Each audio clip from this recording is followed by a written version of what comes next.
Hi, welcome to my introduction to sound healing. I'm Liv of Live Uncaged. Let's dive in. So, what exactly is sound healing? It's pretty self explanatory in that it utilizes sound to help you heal. And it can help you heal physical ailments where you might have something blocked or something tight or tense in your body. It helps you emotionally. A lot of the times when I'm doing a sound bath with a client, they always say that their brain just goes quiet after listening to the vibrations. So an overthinking mind stops thinking. It can help you spiritually. And it really does tie into chakra alignment because sound healing just helps utilize vibration and frequency to get us back to a state of equilibrium. So, we are made up of 60% water. And when you hear these sounds, sometimes it's just one instrument, sometimes it's multiple instruments in tandem.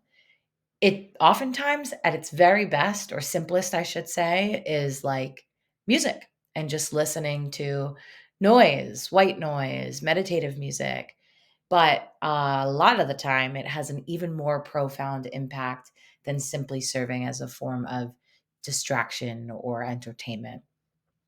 You might have a sound bath and fall asleep. That is actually perfectly okay because it returns your body to a state of a calm nervous system and it gets you feeling relaxed. So, that's a very basic overview of what sound healing is. But today, I would like to walk you through a few different instruments that can be used in a sound healing ceremony.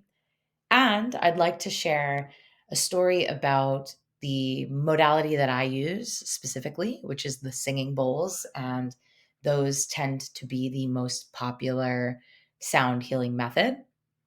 And I'd like to walk you through a story and firsthand description about the bowls that I have in my possession, where I got them from, how they're made, and a little bit more about the history of those bowls. So let's dive in.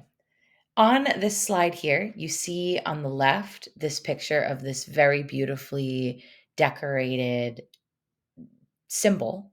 It's actually massive. So the picture is not really to scale, and that is a gong. So you're looking at, I can't even show you in this tiny little video screen. Life size, probably the size of me. And the mallet to hit that gong is the size of my head. So, for those of you who don't know what a gong sounds like, I have a little recording to give you an example.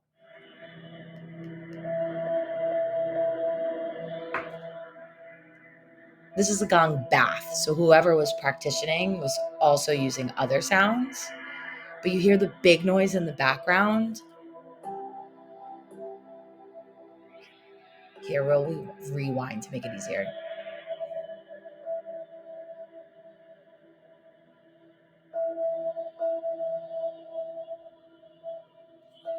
It's almost just like background noise and very heavy and deep. And if you're in person in a gong bath, you can hear that sound reverberating quite a few times. So I would say a gong has the opposite effects of what you see on the right hand side, which are called tuning forks. These have very precise frequencies that you can actually put directly on the body to zoom in on a specific challenge you may be facing. So, an example of a tuning fork sound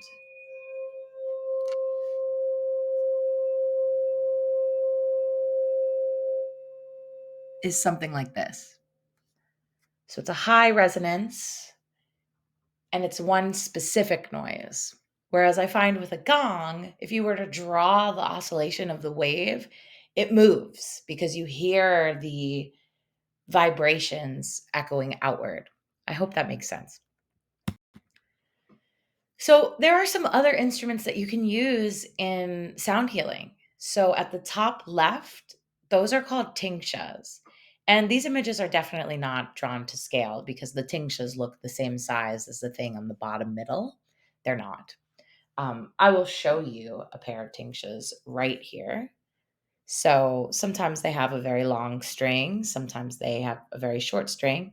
But they're like two little cymbals that you, I wouldn't say clink together because you need to be careful. A lot of the times, if you hit them too hard, they make a very annoying noise. But hit them together kind of gently.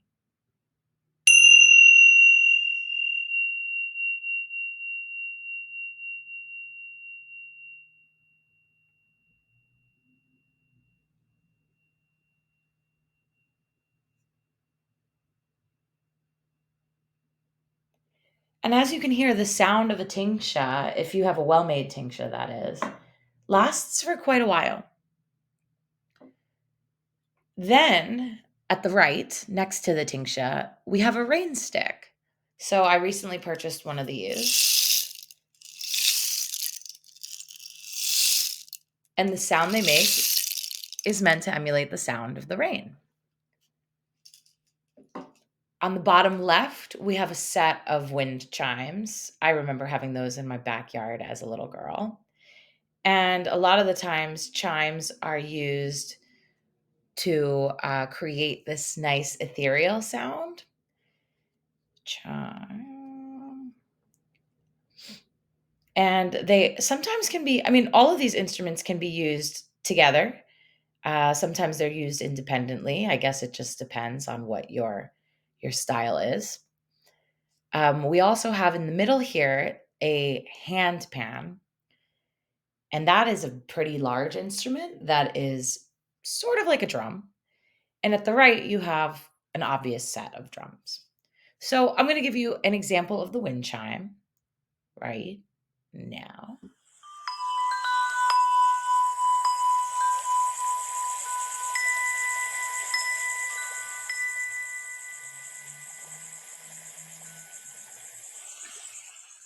That one also has some background nature noise in it, so obviously the crickets don't come out of the sound of the chimes. And for the hand pan, I love this one. This is just such a soothing instrument to me.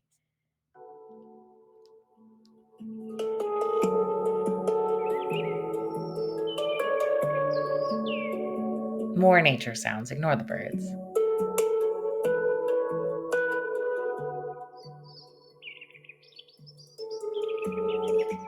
So with that, you see all like the indents on the side of the instrument?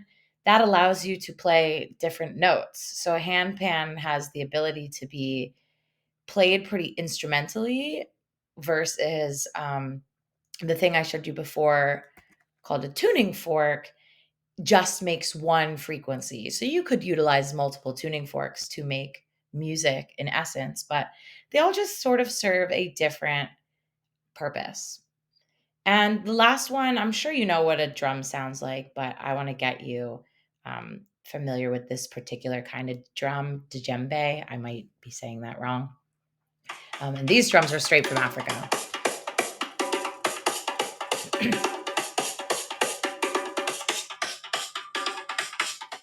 Okay, so that is just a brief introduction to sound healing, but I forgot not the most important instrument, but the one that I know best, and that is the singing bowl. So I learned how to play these singing bowls in Kathmandu, Nepal. So there I am at the left in my teacher Santa Ratashaya's studio. That's in his home, and you can see a lot of his accolades on the walls. And there he is in the photo at the right, blessing me and giving me a cleansing sound bath. So, and that's his favorite bowl actually that he has in the photo.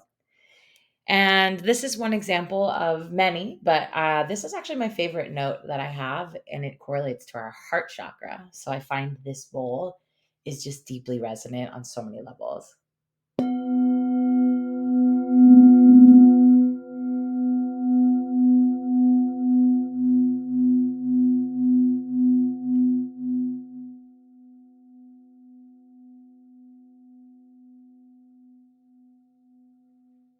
What else is so special about the singing bowls made in Kathmandu Valley is that they customize them with symbols. So you could see that I have a endless knot, which is actually the first tattoo I ever got and one of my favorite Buddhist symbols. And then on the other side, it says, oh, this is a little bit hard to see. It says, yeah, there you go. So, I actually am in the business of distributing bowls, and I want them to be more accessible to people in the Western world, because the only websites out there right now are charging an arm and a leg. But if that's something of interest to you, definitely reach out after watching this video, because we can get you a set of singing bowls and tingshas. And they also sell gongs, which I really wanted to get, but gong didn't fit in my backpack. Okay, so let's move on. First things first, please don't call them Tibetan bowls. The reason being is that it's not 100% confirmed that they're from Tibet. Nepali people get very offended when they're called Tibetan bowls, because they claim a lot of the history too. And there are people who also utilize the bowls in Bhutan. So, a more appropriate thing to say would be Himalayan singing bowls. You could also call them Buddha bowls, which is interesting. To use Buddha's name is not considered negative. But I just wanted to get that point out there. So, you might have actually seen the other singing bowls, which are the ones in the picture on the left, and those are called crystal bowls. So, they are made up of clear quartz crystal that gets crushed up. To be honest, I don't know a lot about crystal bowls, but I know that they are a lot easier to learn and they're easier to resonate. So, what I mean by that is when you kind of utilize there's a bunch of different ways to actually hit a bowl, and we'll get into that in the next lesson. But one of the ways to do it using a crystal, it's a lot easier to do. So, I kind of compare this to when people are learning skiing versus snowboarding. Everybody says that skiing is harder to learn, easier to master. I think they say that. I don't know. I haven't been skiing in a long time. But I would say the same with the bowls. The crystals are more accessible for a lot of people because you can buy them directly on Amazon. I wouldn't personally buy a Tibetan bowl, or, oh my God, I just called them Tibetan. Shame on me. A Himalayan bowl on Amazon, because it's probably made in a factory in India and isn't actually from the Himalayas. A way that you can tell, by the way, if a Himalayan bowl is authentic, there's a few ways you can tell. First, you look at the top of the bowl, and if you see any imperfections, if it's not like a perfect, this is really hard for me to show you through a screen, especially when I'm very small. Um, but I can kind of see like dips in the cut at the top, and that's because a human being actually cut it. They do use machines to smooth it, but when they're made in a factory, it's just like mass sliced. And then another way to tell, purely and simply, if you go like this and it's made in a factory, that's how long the noise lasts. It just goes ding, and you can hear that the tin doesn't really have a resonance. Um, so yeah, that's a tip when you are shopping around for singing bowls. But anyways, the ones that are crystal are a lot more modern. They were created in the 1990s, whereas the Himalayan bowls have been around for thousands of years, and they hold a lot of historical significance. The crystal bowls also, maybe perhaps one downside of them is that they're easier to break. But a positive is that they're easier to color. So, I mean, you can see colorful Himalayan bowls. They do oftentimes hand paint them for people, but I preferred to get mine just clear and clean with like the original colors, because they're easier to preserve that way. And also, you might be able to eat out of them, which is a fun fact.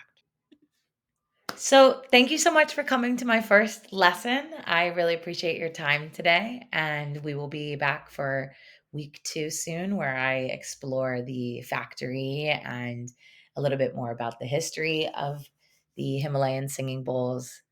And then week 3, we will get into some of the basics of tools and techniques to utilize your bowls.